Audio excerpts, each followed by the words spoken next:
Oh!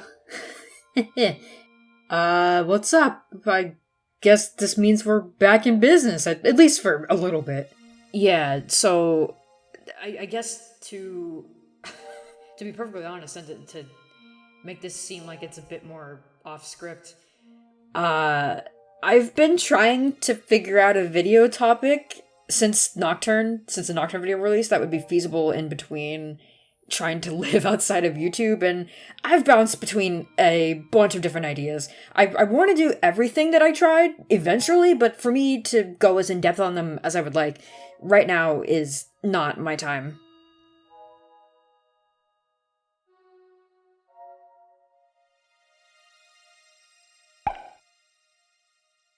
So, here we are. A fun, easy video that requires little to no prior research or recorded gameplay, and it gives me a chance to reminisce and have y'all get to know me way more than I might in a typical video. Really, I wanted to save this video for way far into the future, since Pokemon was my whole childhood.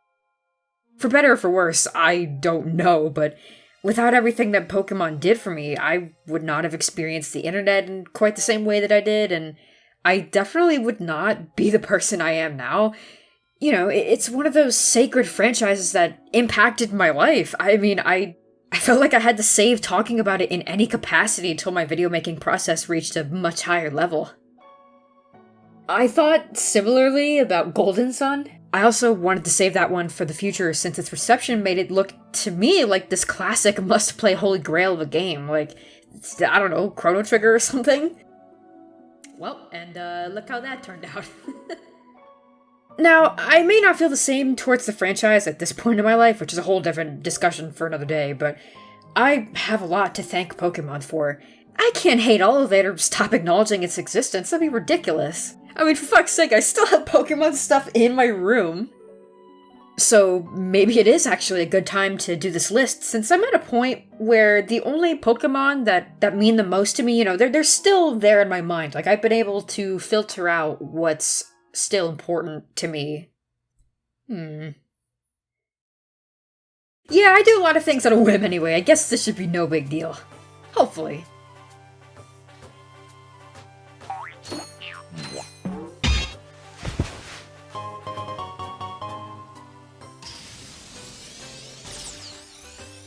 Nah, we're here for old time's sake. Enough worrying. It's a top 10 Pokemon list in the year 2022, baby!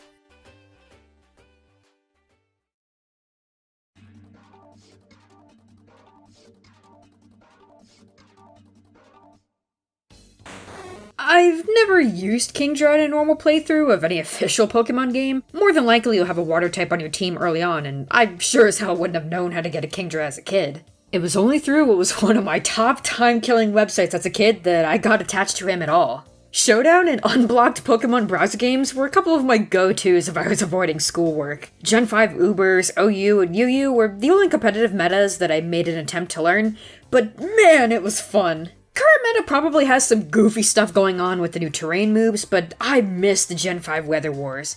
It was so chaotic and divisive, and we're never going to see anything quite like that again. Of course, the meta shifts with every new generation, and it got to be a lot to keep up with, so as soon as the Weather Wars were over, so was my interest in battling online.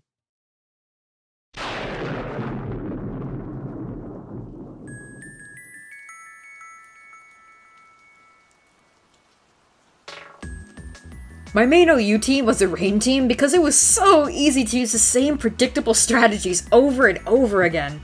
I have no way of knowing who I was battling, but I mean, I was actually winning!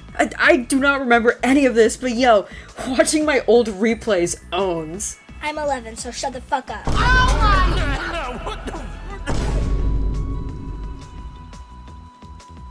Kingdra has had a special place in my mind since then, being a staple of the UU team I used. The textbook Lumberry Outrage setup on Smogon. This setup right here could only unleash its full potential if you made good enough predictions and set it up in just the right do-or-die moment of the match. But if it worked damn well! Come X and Y's release, I was still really into breeding optimally competitive Pokemon, so I went and got the perfect UU sweeper Kingdra, but I don't remember using him either. I went back and checked to see if I had any replays on the Versus recorder, and nothing. I could have just done it for the sake of having one for myself, I have no idea at this point. YouTuber, I don't remember Riddlemander. Nonetheless, I am glad to have him in the personal Pokemon haven that Pokemon X is for me. And Kingdra isn't just a former star of a competitive niche. Just look at him! He's a weedy seahorse dragon! He's regal yet powerful. Somehow I never put it together until I looked at his Bubblepedia page 2 minutes ago that he shoots ink out of a long snout and he has the sniper ability. Dude, he's literally a water gun! He's awesome!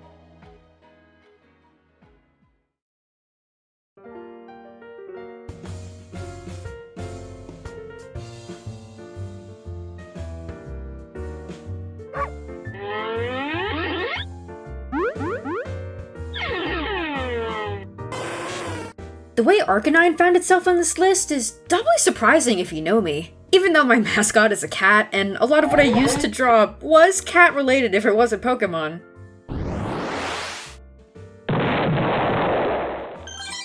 I'm really a dog person. And yet, sure, I always thought Arcanine looked pretty cool. Who doesn't? But I never got particularly attached to him. I never could find a place for him on any of my teams. Until Pokemon Sun and Moon. I haven't played my copy of Sun since launch because, let's just say I'm not fond of Gen 7. Long story short, I did beat Pokemon Sun, and it did almost nothing for me in the long run. Well, except for this, and this, and this, and this, and giving me a newfound respect for Arcanine. You can actually encounter Growlithe on Route 2, so I scooped one up and it took me long enough, but I get it now. Look at him! What's not to love? He is the goodest of boys. I deleted my Sun file, so while I did preserve all of my important mons, I don't have the Hall of Fame record anymore, so I don't know when I first beat the game or who my team was. But I remember well enough that he put in work and proved himself a worthy team member. Admittedly, that wasn't too hard to do since I didn't pick Litten, and he was the only fire type of the few in Alola I was interested in, and most Pokemon games are piss easy, so his moveset didn't hold him back much. But hey! It worked! Arcanine is the prime Pokemon companion candidate. Just imagine, for a second, hypothetically, in a very idealized and mostly lighthearted world like Pokemon, where you wouldn't have to worry about shedding tumbleweeds or an entire extra grocery bill because Arcanine is a 6'3", 340-pound dog, or your living situation not being able to accommodate what may as well be a bear. Well, yes, but actually no. Yeah, this is what I'm talking about. Not to mention, EX Sandstorm Arcanine being one of my favorite illustrations to come out of the TCG that I know of. I actually own this card, and it has definitely gone through stuff over the years from whoever else has owned it. Like, I don't know if this card was pulled by the person who traded it to me, or if they got it from someone else who got it from someone else, but I do not care. I don't even play the TCG or actively get card packs anymore. And, this is just a piece of cardboard. I could always just view the PNG online if I really wanted to. The art style just reminds me of Okami as a whole, so of course I love it. Quick mention for the Sun and Moon Arcanine card too. What a coincidence that I even have this.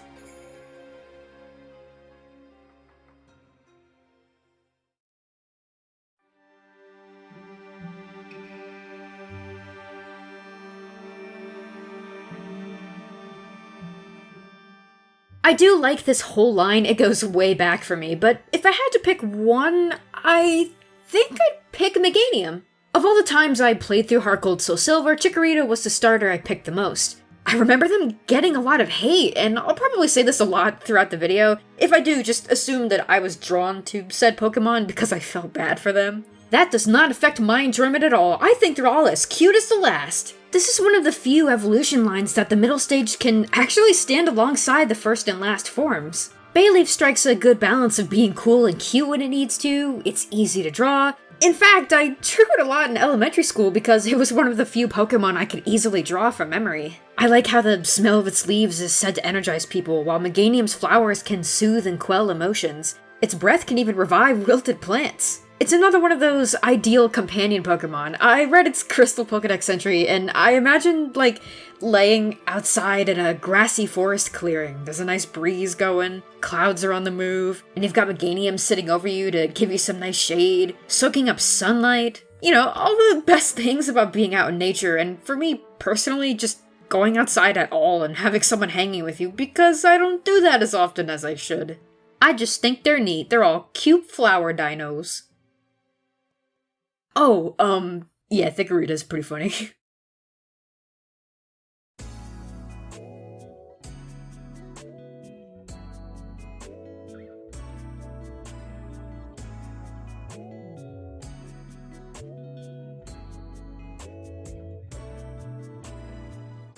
Boy, we're making some deep cuts today! And it's only like 10, 15 minutes into the video. Fuck. I don't mind though, I was just a kid having fun. So, let me introduce you to some of what I thought was peak YouTube back in the 2010s or so. There were a lot of kids recording themselves playing with their Pokemon figures. You know, we were making up characters for each one of them and literally throwing every figure into the mix to get as many involved as possible. We all had our own narratives and mascots. The humor is very much of its time and of the age group. I really cannot phrase it any better than kids being kids. Just sharing our fun and thinking everyone else in their videos were so awesome, having an absolute blast doing what we could with our early exposure to the internet, computer software, and recording methods. I remember we had the family desktop computer like in a little office, and you know, actually I don't know if I was aware of things like Fraps or Bandicam. I don't see how I wouldn't have, because I mean, that was probably, like, peak time for the whole Fraps Bandicam watermark meme to, like, be born in that time, right? Whatever, I was a dumb kid, I didn't know what I was doing, I didn't know how to record things, so, I remember I recorded myself playing Pokemon Emerald or something by stacking a bunch of books on top of the desk and, like, putting my phone, like, leaning my phone against one of the books and just, like, being super careful as I was playing on the computer to try and not knock it down. It was so jank and ridiculous, but it's really funny to think about. Anyway, the one channel that started it all and sparked the realization that that was a thing you could do on the internet was Eevee to Espeon. Gosh, looking up her name now brings up the original episodes playlist and all the Windows Movie Maker AMV tributes people made for her. Ah, shit. Yeah, we didn't call them fan cams or edits, we made the most amateur but purest of intent anime footage and Pokemon JPEG GIF montages, and that was the best thing ever. All of us Pokemon kids were inspired by her videos, or inspired by people that were inspired by her, including me, of course. Making those was the first thing I ever did online, but when I got into my teens, I became embarrassed by them and in a mistake that I still regret to this day. I didn't make the videos unlisted or private. I didn't know if it was because those weren't actually a feature yet, or if I was just that adamant about such blemishes on my online presence being gone forever because I'm a teenager now, I know what I'm doing! That's a lie. I don't know anything. I'm confused. I deleted every episode. The phone I recorded it on is long gone. I didn't back them up anywhere. They are lost to time. But I can tell you that my mascot was Zorua. It seems like we were reliving the early 2000s in the early 2010s. Time is a flat circle, so of course I chose one of the more commonly edgy personas. At least I think that's part of why I chose it. I surely thought it was cute. One of the other Pokemon movies I would end up getting was the Zorua and Zoroark movie. It's a black and red fox with the most mischievous grin and laugh. It was obviously a simpler time in my life and for the tech that we had, and I miss it dearly. There were kids that at least knew of me, and others that I did message outside of YouTube. That was the only thing connecting us, so once we grew out of it, we lost contact. I've tried looking them up whenever these memories would randomly resurface, but I can't remember exact usernames, and I'm sure they've either changed or their channels aren't up anymore. You know, I never knew anyone personally. I just hope that they're doing well in whatever avenue they're walking now. I owe a lot to that whole experience. I was being raised on other bigger creators at the time, of course, and they would become the inspirational amalgamation that would get me to do my current videos and have it be something I truly want to pursue. But my path would have been different otherwise. I actually met my first real internet friend through recording those videos, and we still message each other to this day. They were my gateway into discovering DeviantArt and getting into art seriously for a while. I was still writing characters, I was in communities, I met a lot of amazing people on DeviantArt. And now that DeviantArt is effectively dead, almost everyone I knew of has also seemingly vanished off of the face of the planet. Some of them are on other platforms, but it's like trying to contact someone you haven't spoken to since high school. I can only hope they're doing alright in their own lives as well. It's an era of the internet that we'll never see again, and it wasn't entirely as fun for me personally as I was making it out to be. I still had a lot of shit to navigate through being an emotional teenager, but I'm glad I was there, and I'm glad I can look back on it so fondly. My Zorua was one of the first characters I thought of as an OC, and she'll always remind me of that time.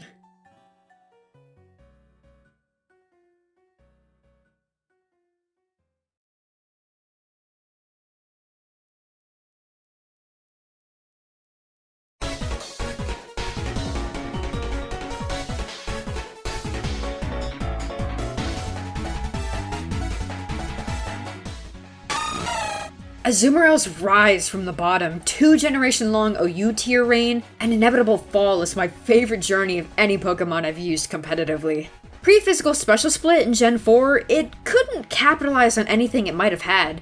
The most it had was a tanky substitute setup to take advantage of its typing and decent defenses, Choice Band to pose as much of a threat as it could with huge power, or a Belly Drum setup that was not easy to pull off. It was decent in the tiers it was in. To my surprise until just now, it's actually always had the ability Huge Power, and it was the signature ability of Azumarill's line. Huge Power was what made Azumarill a viable option at all, but it wasn't used often for a reason. Its low speed was its greatest hindrance. Getting Aqua Jet in Gen 4 sort of circumvented this, but it's still a base 40 move, and the only stab option Azumarill had if it wanted to keep up. Aqua Jet apparently couldn't be used alongside Belly Drum pre-Gen 6 either due to breeding complications. But with every new generation, it would slowly climb up in the tiers, moving from NU in Gen 2 to the low and high ends of UU in Gen 3 through 5, and then in Gen 6. For the first time since Gen 2, it happened. A new typing was introduced, and with it, Azumarill became a destroyer of worlds. If you weren't keeping up with the metagame and the buffs that Game Freak blessed a select few Pokemon with every generation, Azumarill was the most underestimated threat since Superluck or Serene Grace Togekiss. I was on top of that, of course, and the looks on people's faces when I swept their whole team with nothing but an unboosted Choice Band play rough from a cute, well-rounded Pikachu clone of all things? It was too good.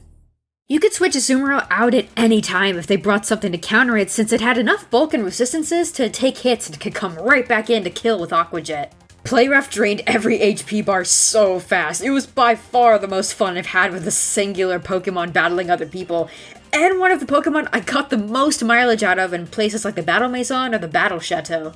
And here is mine in the flesh. Aqua Jet definitely packed a punch, but Power Up Punch with Choice Band could be just as much a threat as Moxiemon's. I never did try Belly Drum, but I'd love to. I'm sure it would be devastating with Aqua Jet.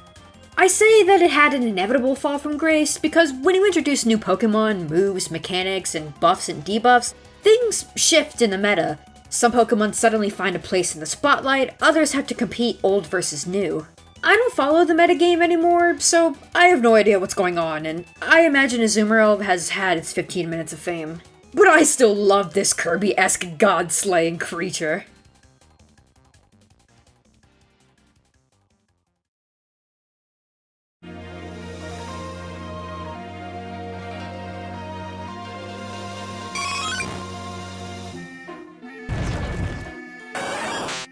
Flareon is the prime example of a Pokemon I love for being an underdog.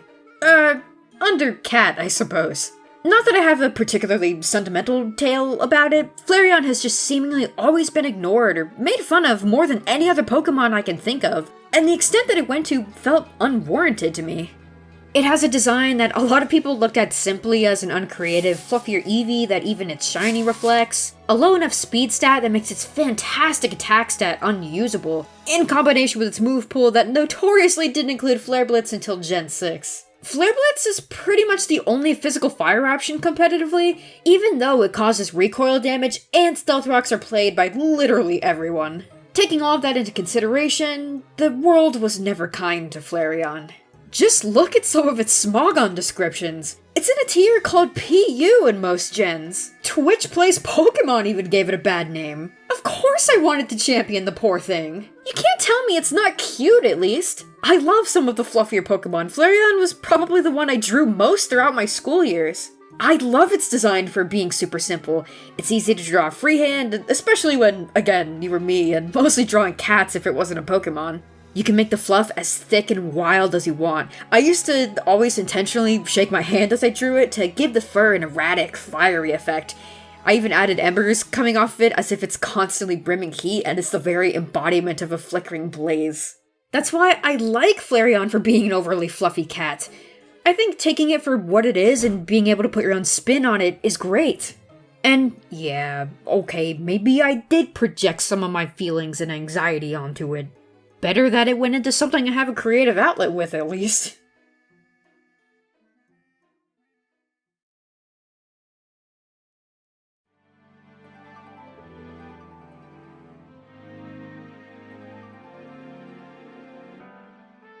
Talonflame is my old reliable.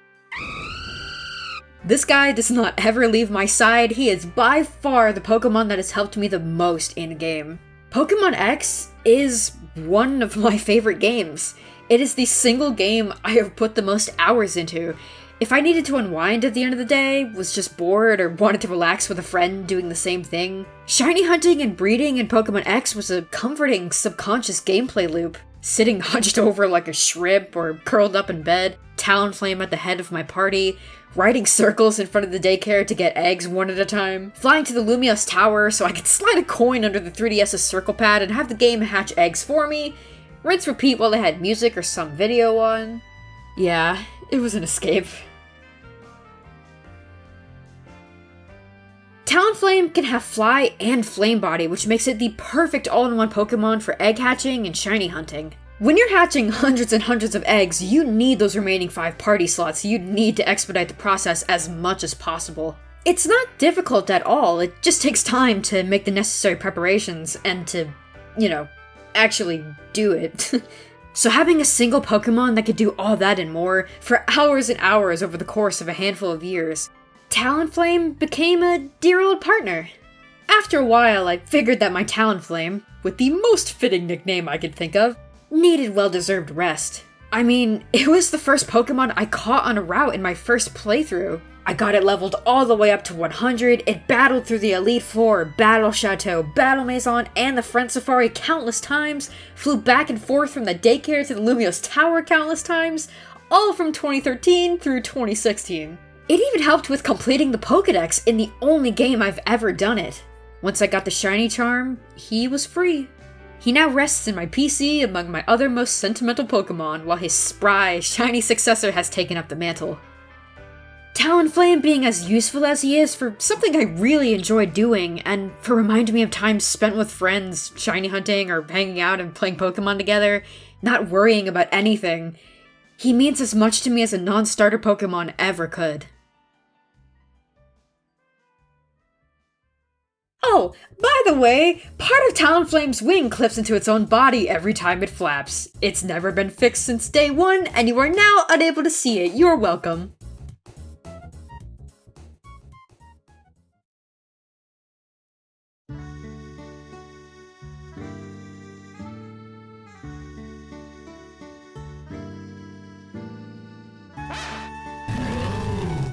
Here they are, my first starter, my first Pokemon partner that would almost single-handedly walk elementary school me through thick and thin towards the Elite Four. I think I picked Tepig because I might have known about Snivy at the time. Oh, but we didn't actually call Snivy that. Yeah, do you guys remember Smugleaf? Oh, yeah, maybe that word is best left in the past. The 2010s leak days were funny though. The Gen 5 starters especially had a bunch of now infamous interpretations for the silhouettes they gave us. I know I didn't pick Oshawott because my sister and I actually both got a copy of Pokemon Black and White. She picked Oshawott, so Tepig was the one left over for me. I guess everyone else thought Tepig was just the leftover because it even got the short end of the stick in the anime. Kids can be fucking cruel, man. Tepig was trying its absolute best. You get your grubby hands off of him. I've only had Teppa for a day and a half, but if anything happened to her, I would kill everyone in this room and then myself. And then you get Emboar. You cannot tell me this isn't one of the most powerful designs we've gotten out of a final starter evolution. Not even Typhlosion has the luxury of having active flames in the games. And I know y'all still talk about those animated trailers for Black and White 2. This is so sick! And he's got one of the best shiny sprites in the 30 years of mainline games. They even went the extra mile in the transition to 3D by giving the flames a purple hue. It is such a minorly cool detail to me. Game Freak knows what's up. They also gave the Tepig line a signature move in Heat Crash, and I think they're doing it with most every starter nowadays to help them better stand out in Pokemon's power creep landscape, as well as the natural evolutions of the games, starting to have more and more elaborate and flashy move animations and set pieces. It's a totally natural evolution. I mean, all kinds of games have some sort of power creep issue, it's inevitable. But when Emboar was given Heat Crash, that was not a very common occurrence. What else can I say? Tepig was my very first Pokemon all the way back when Black and White were new. I had toys and even picked up a volume of the Black and White manga. It's an obligatory spot, but everyone's got there first. The gen that they happen to be playing, at what point in their lives they picked it up, if it still means much of anything to them now. Pokemon firsts are truly special for people, and it's so interesting to see how unique everyone's experiences are. Mine just so happened to be Pokemon Black on a DS Lite with this Tepig.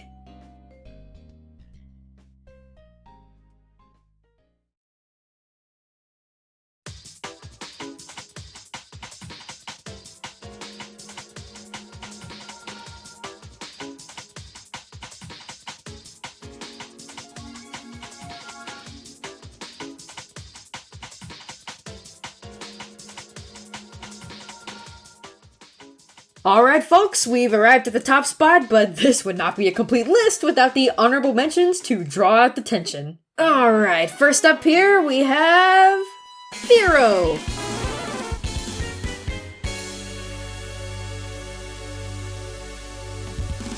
It's like Fire Emblem. Sometimes all it takes is a party member to be able to pull off unexpected clutch moments. This is purely because of the Spearow in Heart Gold and Soul Silver, for me, that you can borrow from a gate guard exit in Goldenrod City.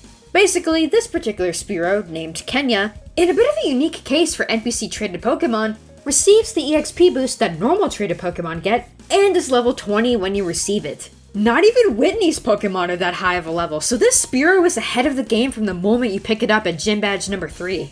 I've replayed those games multiple times, so I don't have Hall of Fame records to show there either, but I can tell you, every time I played through Heart Gold Soul Silver, I always had that Fearow, and it always carried throughout the game. Just that one, though. Sorry to say that otherwise, Fearow is just some bird. Too bad he didn't get the Mega Pidgeot treatment.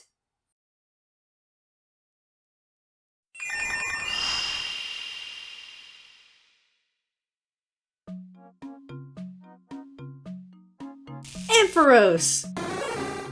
Who doesn't like Ampharos? He's one of those classics that's on your team in every game he's obtainable, and he's plain cute! He's got a funny kind of dopey look to him. He's bright and rounded, he's plenty goofy. Just look at him go! Ampharos is a friend. And... yeah, perfection.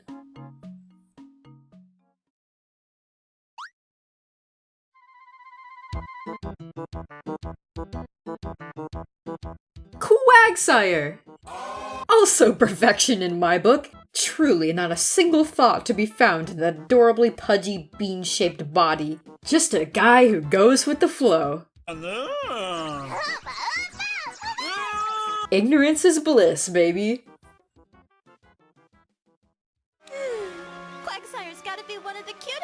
Pokemon ever!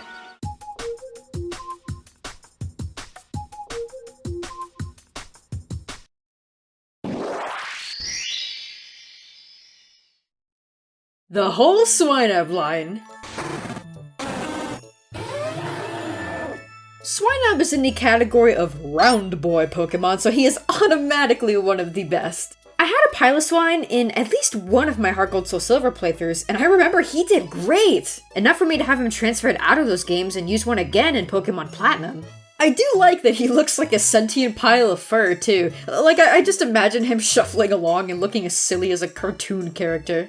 Mamoswine was one I never cared for, but I picked one up in my first playthrough of Platinum not too long ago, and my god.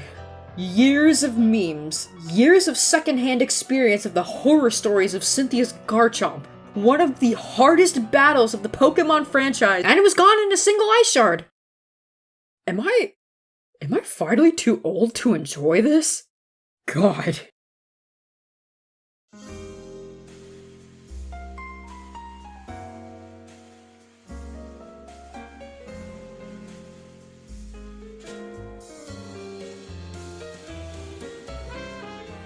Houndoom! This one is purely because of a randomized Nuzlocke I did with a friend a handful of years back, but I don't have the save data backed up for that one either. I only have a single screenshot of his frankly godlike moveset considering it was a rando. He's even got a splash plate with brine. I mean, what are the chances of that? It was a really short run though. I think I remember beating Commander Mars at the Valley Windworks. We might have even failed the run or just couldn't find time to continue. But he stuck out in our minds for long enough after that he came to represent a fun memory for us, and I think we both started to like him as a Pokemon proper. I realized that his design is great too. I don't have much to say on it other than it looks cool because, quite simply, he's a Hellhound, which is really funny when you remember that the Gen 1 Pokemon games were under fire in the US by 2 people who thought it was satanic. So in Gen 2, of course, we get dark types in a design that is very obviously invoking Western ideas of a hell-spawned devil, complete with later Pokedex entries about his howls being feared as calls from the Grim Reaper. He's a Doberman with horns that can breathe fire, hell yeah! Literally in this case.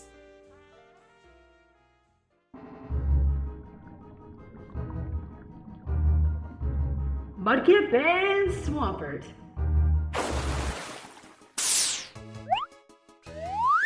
I think certain reptiles and reptile-like amphibians are neat, what can I say? Mudkip always felt like the one and only option anytime I played through the Gen 3 games. Pokemon Mystery Dungeon too, I had a Mudkip as my partner, and with linked Rock Slide Hydro Pump, and giving him almost every single gummy through the whole game, I would trust that dude to clear out a whole monster house by himself. And I definitely don't need to explain his general popularity. This is another one that all I can say is, just look at him! Super easy to recognize, super easy to draw. I used to put this guy in all of my notebook margins because he's one of the few Pokemon I can draw from memory. Yippee! Also, he is small. He's sip. Swampert, being the final evolution, is of course nothing short of cool. I think I remember seeing Swampert being made fun of a lot over the years for his looks, and yeah, I can't entirely disagree. But his official art and in-game model don't do him justice at all. I can guarantee if you look at most any illustration of him outside of that, they do a much better job of showing what he's actually like. A Pokemon that might not look all that threatening until you have to face its monstrous strength in battle, able to crush boulders and tow ships, swim as fast as a jet ski in the murkiest of waters. By that metric, Swampert is just about the fastest creature in the ocean. Mega Swampert takes all of that to another level, with arms as thick as tree trunks that can unleash incredibly high pressure powered punches, all of its mega strength put into its upper body, and at 6'11", it is a hulking, awesome beast.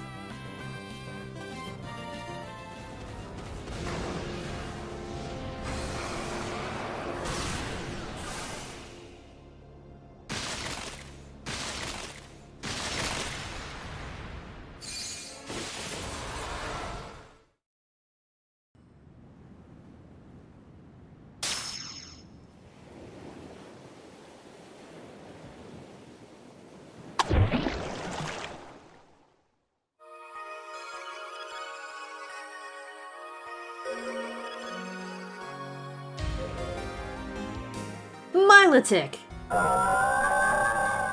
When I found Milotic during the post-game of my first Pokemon Black playthrough, I thought I had encountered some super special rare legendary. This huge in-game sprite with a gorgeous design and a mesmerizing cry. I'd never seen it before. It's a miracle that I found it, as it's only found by fishing in rippling water spots on Route 1 with a 5% encounter rate. It was just as astonishing in battle as it was to encounter it, and mine has seen a lot of battles. It's at level 100, half of its moves are HMs, it was almost immediately a top tier Pokemon for me, since it's one of the few in the erratic XP gain category, reaching level 100 the quickest out of most other Pokemon. I've beaten the XY Elite Four for cash and experience so many times that I've had a bunch of records deleted since the game can only hold 15, but Milotic was definitely in it plenty of times. Able to dish out a lot of damage while being able to tank just as much in return, and making easy bank with the amulet coin. I don't have a shiny one, and I don't know if that will change since I don't really have time for shiny hunting anymore, but Milotic is still easily one of the most captivating, wondrous Pokemon out there.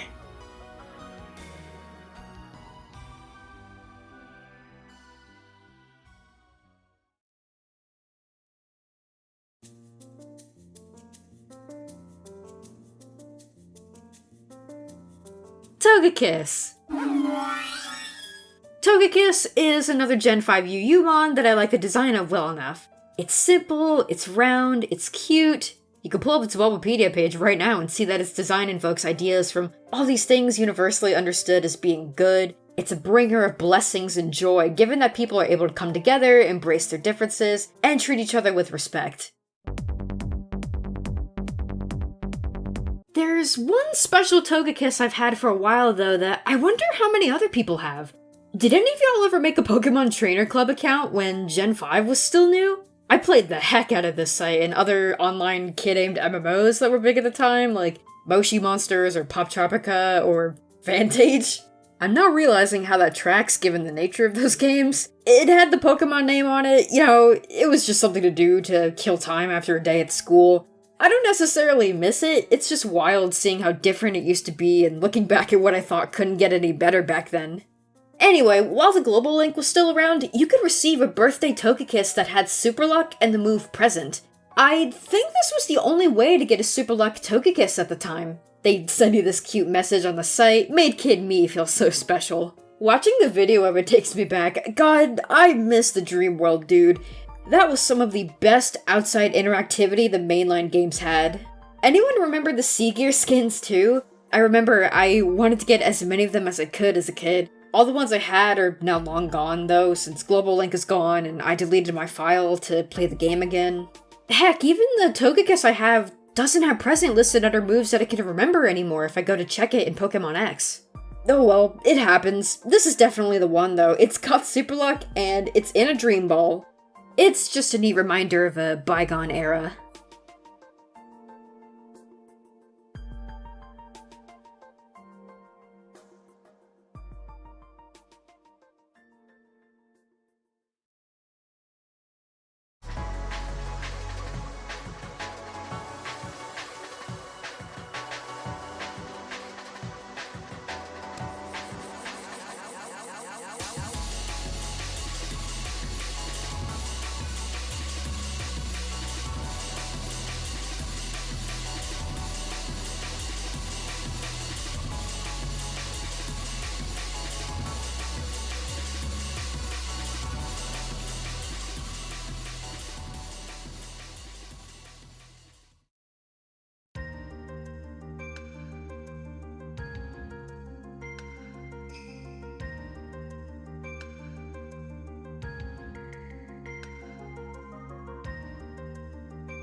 Scolipede!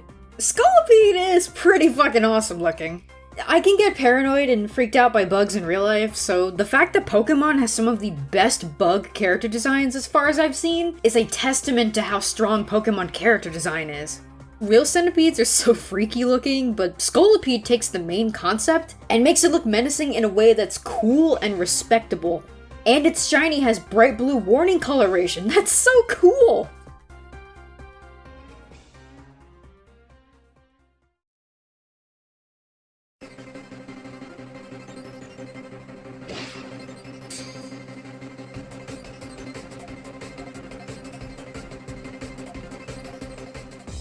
Druddigon!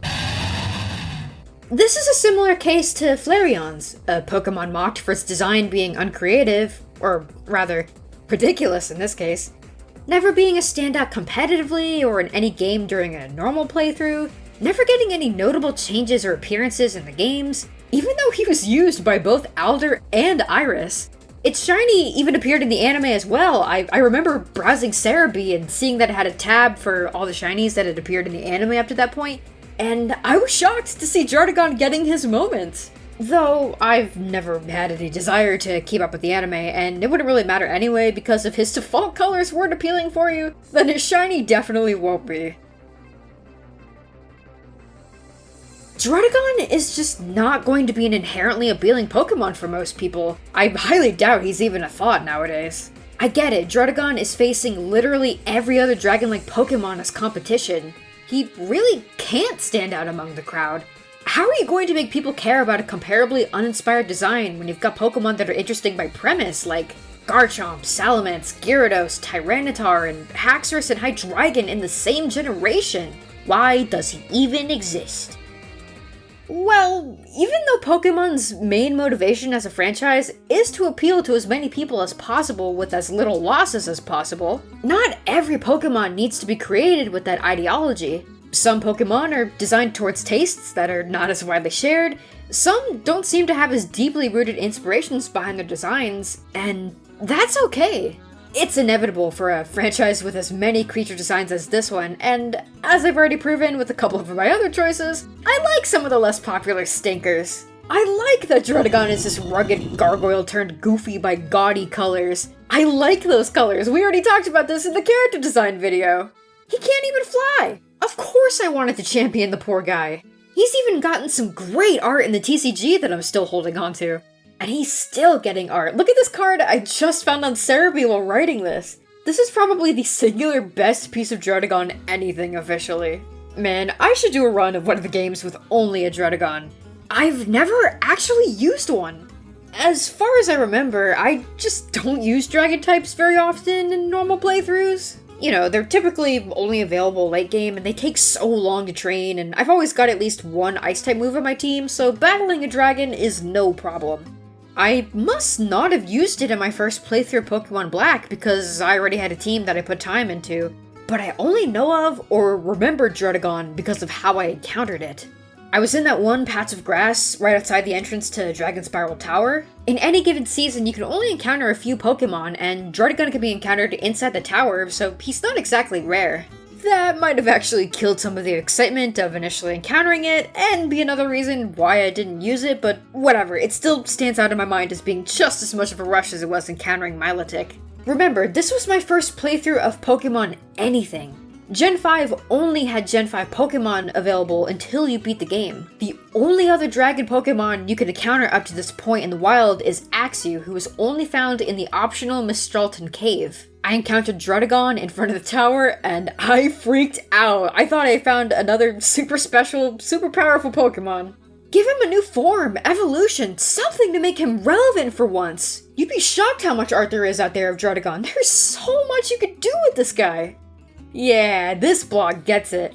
I thought he might look good evolved into a wyvern, but this works too.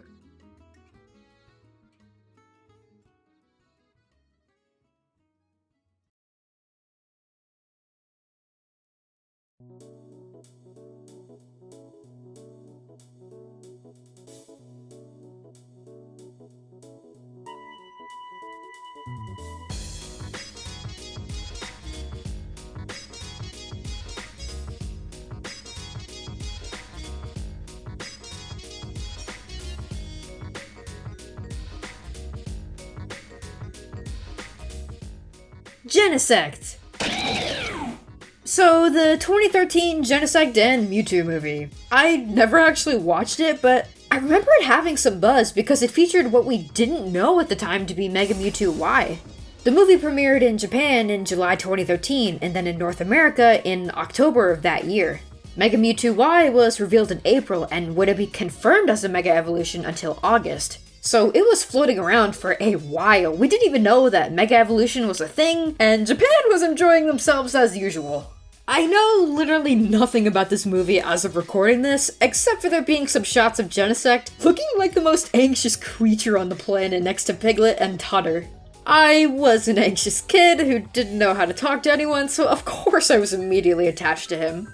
Even though I don't think I'm as anxious to the degree that I used to be, and it's a really, really silly reason. I still kinda like Genesect.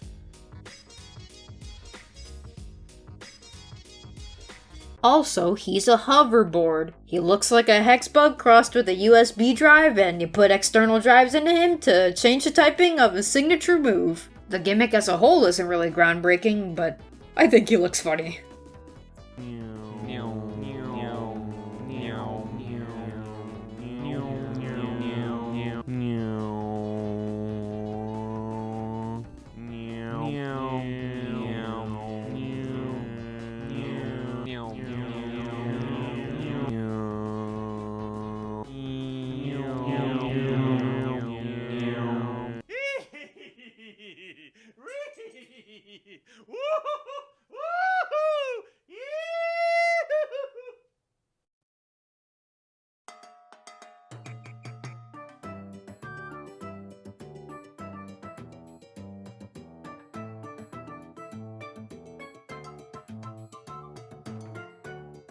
Popplio and Primarina.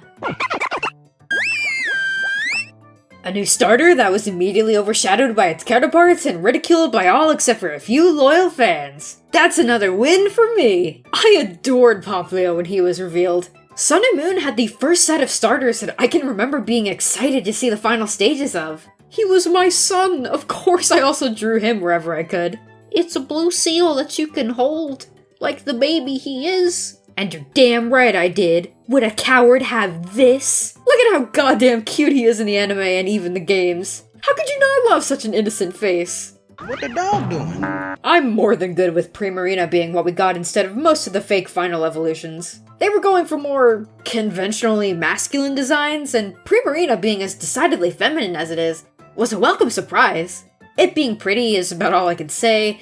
I don't think many post-Sun and Moon would argue against that. If anything, it was an ugly duckling story for the people that hated Popplio upon his reveal.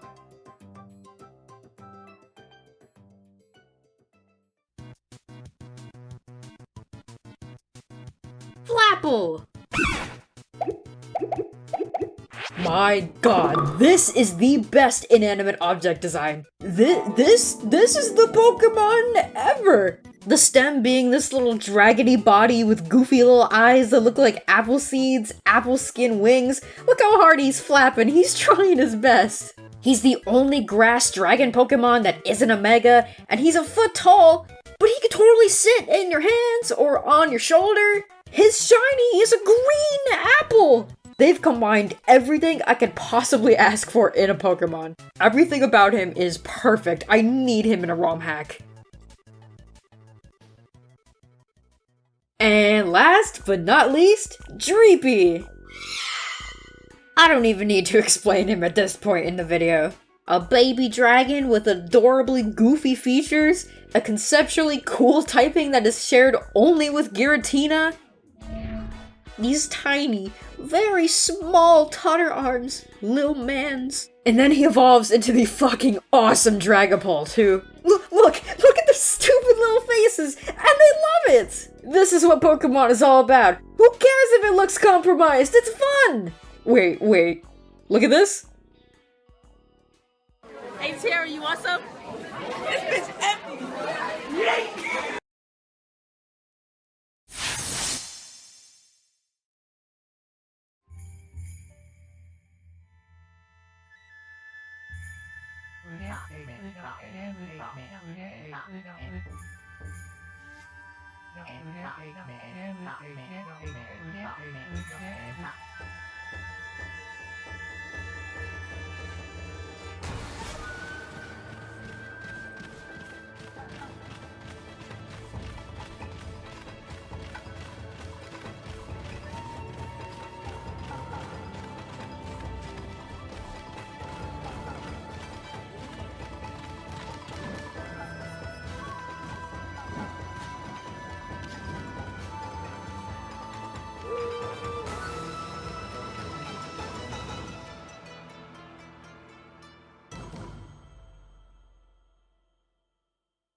I don't have the words to express what I saw in Suicune as a kid. I laid eyes on it somehow at some point, and it struck a chord in me that resonated for years. Kids will phase through a lot of things or characters that feel special to them. A movie they watched over and over, a character they wanted to be or highly looked up to, something that indescribably, inexplicably spoke to them.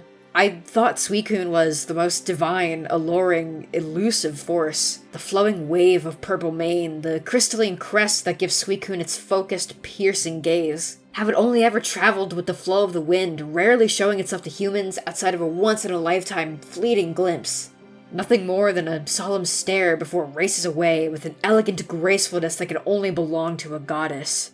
For the sake of a brief, surface-level idea, my personality as a young kid and middle schooler was closest to the 16 personalities description of an INFP. I daydreamed a lot, I was really sensitive to people and things around me, and my favorite things to do were to read and draw. On the other side of that coin, I worried about everything. Irrational things, things that were out of my control, how good I was with schoolwork, whether or not I deserved to be worthy of friendship or love. I was very shy, afraid to talk to people, afraid to hurt or get close to anyone. I was extremely critical of myself, very insecure.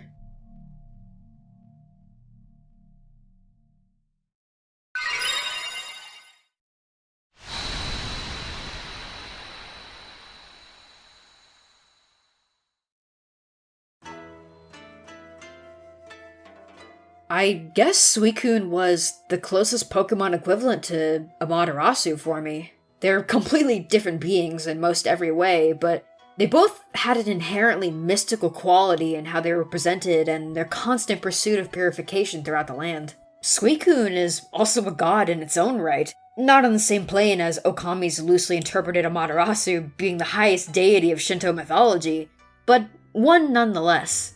So then, maybe it makes sense that I feel like I could never praise these two deeply enough. They go beyond words and stand for a lot of things that are too big collectively for me to try and explain. I couldn't find comfort or guidance that I needed in other things, so I guess I found it in benevolent figures that couldn't speak, only judged by character. Getting into Pokemon when I did, and learning how many times they gave Suicune the spotlight is kind of funny. I kept thinking everything was some crazy coincidence. Once I finally found out Pokemon Crystal was a thing, the whole floodgate opened. Oh my god, they gave my favorite Pokemon its whole game? It's the only legendary beast that has in-game moments and a quest dedicated to its story and obtaining it? There was a shiny one in the Zorua movie? They gave it a whole movie alongside Celebi? It's in Pokemon Ranger Guardian Signs as a Pokemon you can personally summon to ride on across the region? They made a whole animated special about the legendary beast's backstory and gave Suicune the most screen time out of the three? They made it a playable character in the one traditional fighting game I actually like, and it has a moveset that totally makes sense and one that I could see myself learning? Oh my god! I remember I used to look at Suicune fan art and merch for hours. I found this cute fan site and I felt so seen. It's surprisingly thorough, up to 2017 anyway, but I don't think even Bulbapedia has this much merch information. Ah, we have guests! Bring out the fine china! Okay, this is impressive. I wish I had that much dedication to one thing.